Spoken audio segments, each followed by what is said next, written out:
नमस्कार, आप देख रहे हैं A1 उत्तर प्रदेश और मैं हूं आपके साथ आयुषी गुप्ता। बुलेटिन की शुरुआत करेंगे इस वक्त की हेडलाइंस के साथ। अयोध्या के सरकारी स्कूलों का होगा कायाकल्प। कॉन्वेंट की तर्ज पर विकसित होंगे 39 स्कूल। योगी सरकार ने दी मंजूरी। दिव्यांगों के लिए अलग होगी व्यवस्था।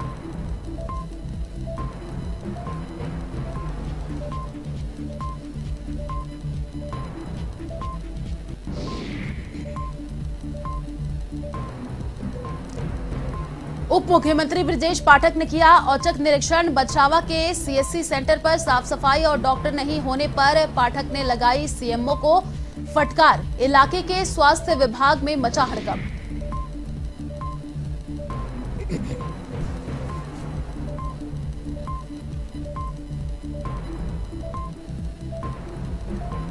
वाराणसी दौरे पर सपा अध्यक्ष अखिलेश यादव। चंदौली में पीड़ित परिवार से की मुलाकात। योगी सरकार पर साधा निशाना। कहा, अराजकता का केंद्र बन चुके हैं थाने।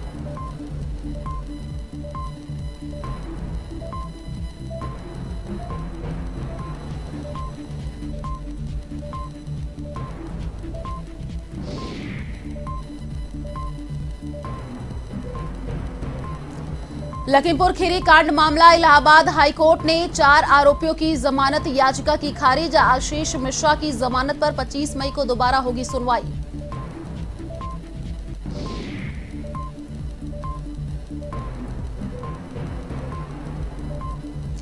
गोंडा के सरकारी स्कूलों में शिक्षा के नाम पर मजाक। पुरानी किताबों से करवाई जा रही है बच्चों की पढ़ाई। टेंडर नहीं होने के चलते बच्चों को नहीं मिली अब तक किताबें।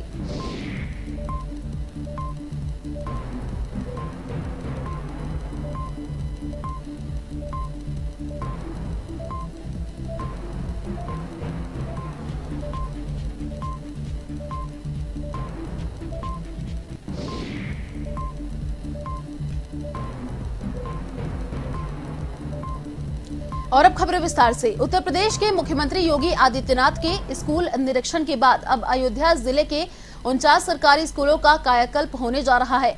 इन स्कूलों की रंगाई पुताई और मरम्मत कराकर सुंदर स्कूल बनाया जाएगा।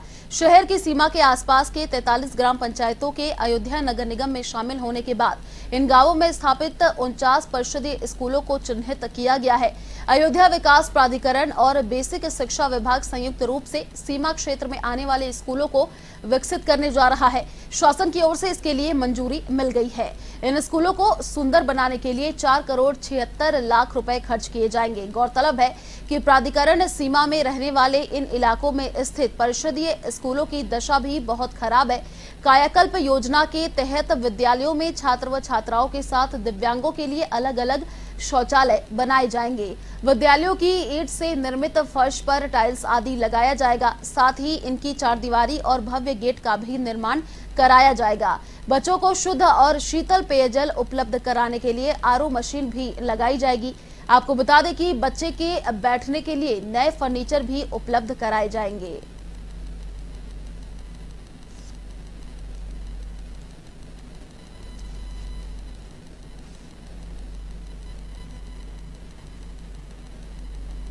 खबर रायबरेली से है, जहां डिप्टी सीएम ब्रजेश पाठक के अचानक दौरे से जिले के स्वास्थ्य विभागों में हड़कंप मच गया।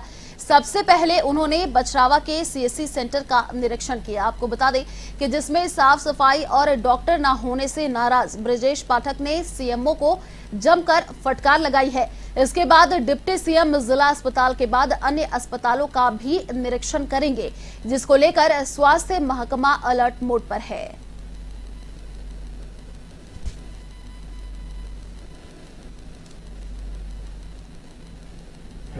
क्षमता पर सर क्या निरीक्षण में देखिए, सभी लोगों को मिलजुल करके काम करना है और आपकी भी मुझे मदद चाहिए।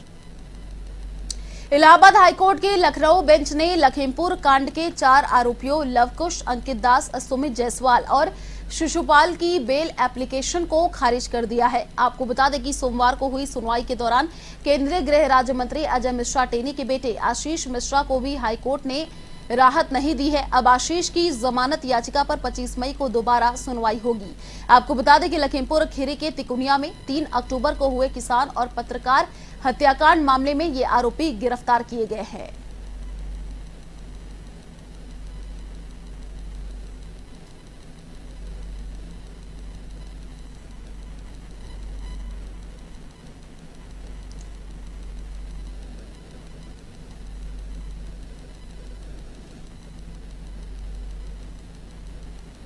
न्यायालय को एक के बाद एक बार बार गुमराह करने का प्रयास किया जा रहा है।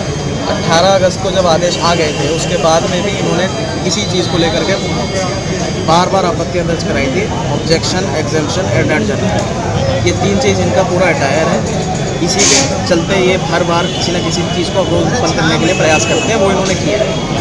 बैरिकेडिंग का भी ऑर्डर स्पष्ट था, बैरिकेडिंग में घुसने का भी ऑर्डर स्पष्ट था, ताला खुलवाने का ऑर्डर भी पूरी तरह स्पष्ट था।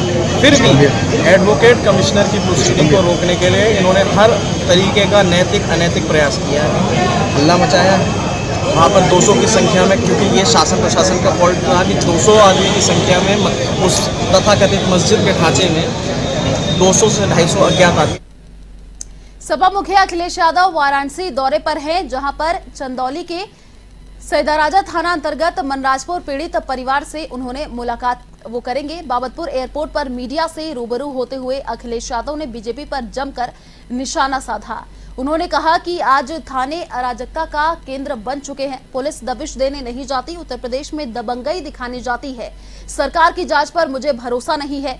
वहीं ज्ञानव्यापी मामले पर सपा मुखिया ने कहा कि भारतीय जनता पार्टी चाहती है कि शांति ना रहे, समाज में एक दूसरे से झगड़ा होता रहे, नौकरी बेरोजगारी पर बहस नहीं हो। वहीं आजम खान के सवाल पर अखिलेश यादव ने कहा कि हम उनसे मिलेंगे, समाजवादी पार्टी हमेशा उनके साथ है।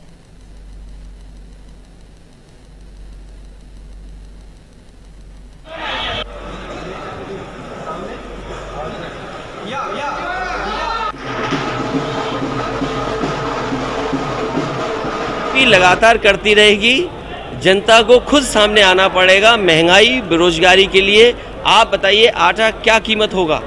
सरकारी खरीद गेहूं की नहीं हुई, बिजली महंगी है, बिजली है नहीं। आपने इन्वेस्टमेंट के वादे किए, कोई नौकरी रोजगार लगा नहीं, इन्वेस्टमेंट आया नहीं। गंगा सफाई की बात की, आज गंगा में मछलियां डालते ही मछलियां मर रही हैं। इसका मतलब क्या हुआ? अगर गंगा में मछली डाली, जिंदा मछली हो और मछली मर जाए, तो इसका मतलब ये है कि डिसॉल्व ऑक्सीजन पूरी की पूरी गंगा की खत्म हो गई है। मतलब गंगा में ऑक्सीजन नहीं बह रही है, कार्बन डाइऑक्साइड बह रही है। अखिलेश जी, आजम खान को लेकर हमारा सवाल है कि वहाँ पर क्यों नहीं मिल रहे हैं? आजम खान साहब जब भी आएंगे हम लोग रहेंगे और मिलेंगे उनसे, और पूरी समाजवादी पार्टी उनके साथ है। कल पहले भी और उससे पहले भी लगातार जो आजम खान साहब के वकील हैं या उनके परिवार के जो केस देख रहे हैं, उन वकीलों से लगातार मेरी बातचीत और लगातार संपर्क है। उत्तर प्रदेश में बिजली संकट के बीच रायबरेली का ऊंचाहार थर्मल पावर केंद्र भी दगा दे गया है। यहां 2 इकाइयों ने काम करना बंद कर दिया है। पहले 210 मेगावाट की एक इकाई रूटीन मेंटेनेंस के लिए बंद की गई थी। अब सबसे बड़ी 500 मेगावाट की इकाई को भी लीकेज के चलते बंद कर दिया गया है। हालांकि एनटीपीसी की पीआरओ कोमल शर्मा ने इसे मामूली समस्या बताया और इसे दोबारा शुरू करने का भरोसा दिलाया है।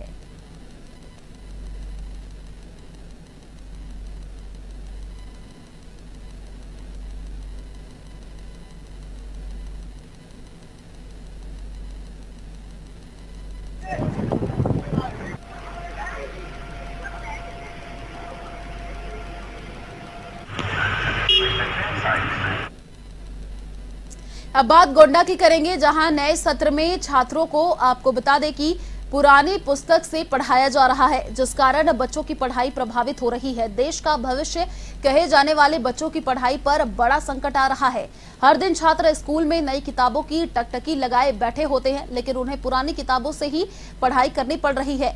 कई स्कूलों में तो स्टूडेंट्स के पास किताबें ही नहीं है। ऐसे में टीचर परेशान भी है, किसी तरह से विद्यालय का संचालन कर रहे हैं। इसका खामियाजा छात्रों को भुगतना पड़ रहा है। तो बेसिक शिक्षा अधिकारी का कहना है कि अभी टेंडर नहीं हुआ है, जैसे ही टेंडर होगा सभी बच्चों को नई किताबें दे दी जाएंगी।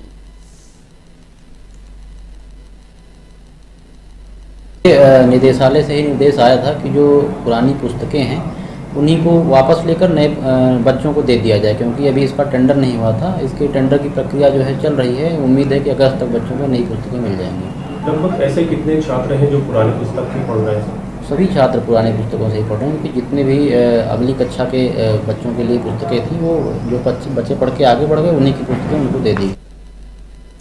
ताजमहल को लेकर विवाद अब जोर पकड़ने लगा है। आपको बता दें कि अयोध्या के भाजपा मीडिया प्रभारी डॉक्टर रजनीश सिंह ने लखनऊ हाईकोर्ट में एक याचिका फाइल की है, जिसमें उन्होंने कहा है कि ताजमहल के बंद 22 कमरों को खोला जाए, जिससे उसके राज आम जनता के सामने आ सके। इस याचिका पर सुनवाई होना बाकी है।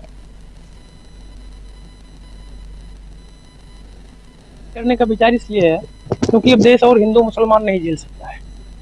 ताजमहल के उन्हीं 22 कमरों के पीछे हिंदू धर्मगुरु कहते हैं वो शिव मंदिर है, मुस्लिम कहते हैं कि इबादत गाह है। और अब देश में तमाम इससे पीछे भी आपने देखा होगा हिंदू मुस्लिम बहुत हुआ। 22 मैंने RTI लगाई, RTI से भी मुझको संतोषजनक जवाब नहीं मिला। बताया गया कि 22 कमरे सुरक्षा कारणों से बंद है। तब मैंने माननीय न्यायालय का सहारा लिया और माननीय न्यायालय से यही मांग की कि इन 22 कमरों को खोल दीजिए, कमेटी गठित कर दीजिए, इसकी वीडियोग्राफी करा दीजिए, जो भी फाइंडिंग आए उसको जो है पब्लिक डोमेन में कर दीजिए, ताकि ये विवाद सदा के लिए खत्म हो जाए। इन सब शंकाओं को खत्म करने के लिए मैंने माननीय न्यायालय से मांग की है कि आप इन 22 कमरों को खोल दीजिए एक बार। भविष्य में दोबारा उत्तर प्रदेश के अंदर हिंदू मुस्लिम उन्माद ना फैले, खास करके ताजमहल जो कि अंतर्राष्ट्रीय प्लेस है। अभी तक आप काशी अयोध्या मथुरा में था तो ठीक है, अपना देश का मामला है, भले ही इसमें नजर अंतर्राष्ट्रीय रही हो, लेकिन मामला देश का। लेकिन ताजमहल ऐसा विषय है कि अंतर्राष्ट्रीय मामला है। यहाँ पे कुछ होगा पूरे विश्व में भारत की थू होगी या जो भी होगी, भगवान ना करे ऐसा कुछ हो। तो मैंने इन्हीं सब चीजों के लिए माननीय न्यायालय से कहा कि आप जो है कृपा करके एक बार खोल दीजिए, इसको वीडियोग्राफी करा लीजिए। खबर जौनपुर के मीरगंज से है, जहां एक युवक की हत्या कर शव को घर के पास फेंक दिया गया, जिससे पूरे गांव में सनसनी का माहौल बना हुआ है। वहीं इसको लेकर सीओ अतर सिंह का कहना है कि बॉडी को पुलिस हिरासत में लेकर पोस्टमार्टम के लिए भेज दिया गया है। साथ ही पीड़िता की मां की तहरीर पर मुकदमा दर्ज कर आरोपियों को ढूंढने के लिए पुलिस की टीम जुट गई है।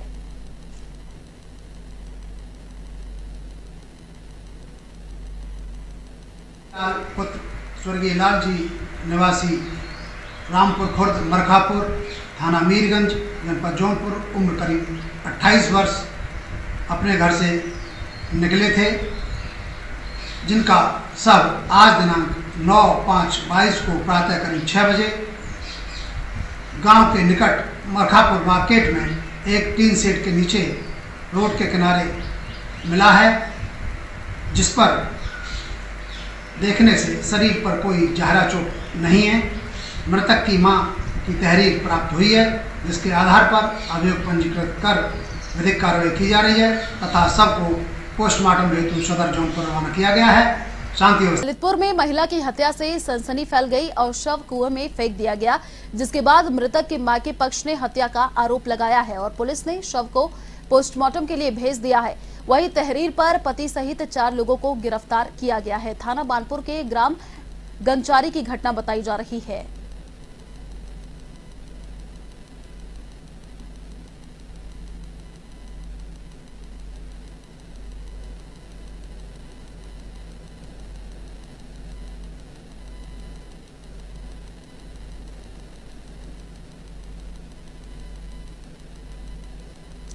जालौन के उरई कुंठौद थाना क्षेत्र के मदीरापुर में सराफा व्यापारी के घर में बदमाशों ने बड़ी वारदात को अंजाम दिया है। असलहों से लैस बदमाश सराफ के घर से 1 किलो सोना और 1 क्विंटल चांदी चोरी कर ले गए।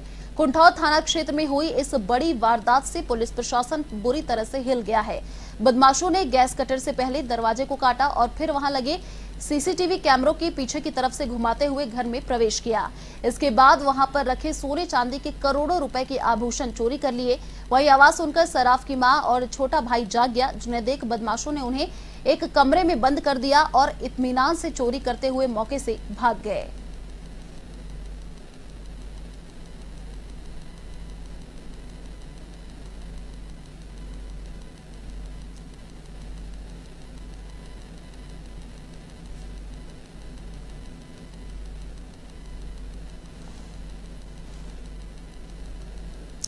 बस्ती में नेशनल हाईवे पर तेज रफ्तार का कहर थमने का नाम नहीं ले रहा है। जहां सड़क हादसे में एक व्यक्ति की मौत हो गई, वहीं एक व्यक्ति गंभीर रूप से घायल भी हो गया। आपको बता दें, जिसे पुलिस ने अस्पताल में भर्ती करवाया है, जहां हालत गंभीर देख चिकित्सकों ने जिला अस्पताल रेफर कर दिया है। घटना हरैया थाना क्षेत्र के खैरी ओझा गांव की बताई जा रही है, जहां बाइक सवार 2 युवकों को कंटेनर ने टक्कर मार दी।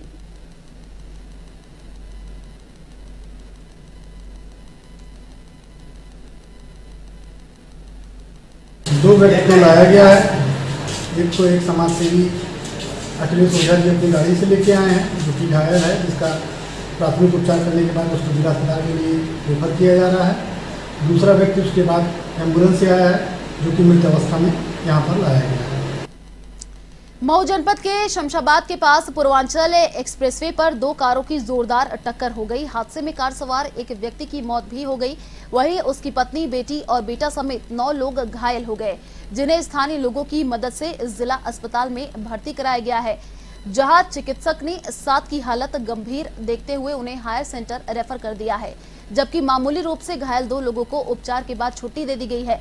जानकारी के मुताबिक बिहार के जलालपुर निवासी जयशंकर परिवार के साथ घर लौट रहे थे, इसी दौरान ये हादसा हो गया।